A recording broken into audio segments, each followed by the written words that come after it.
Welcome to this quick guide on how to get started with Bluehost, your reliable partner for web hosting. Bluehost makes launching your website straightforward, even if you're a complete beginner.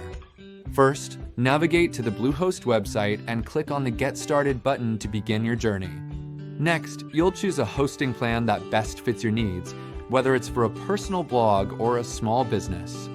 Consider factors like storage, bandwidth, and the number of websites you plan to host when making your selection.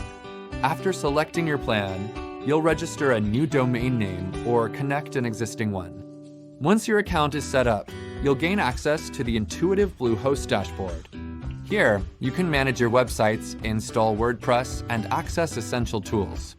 The dashboard provides a centralized hub for all your hosting needs, designed for ease of use. With Bluehost, you have everything you need to build and grow your online presence successfully. Start building your website today and unlock your digital potential.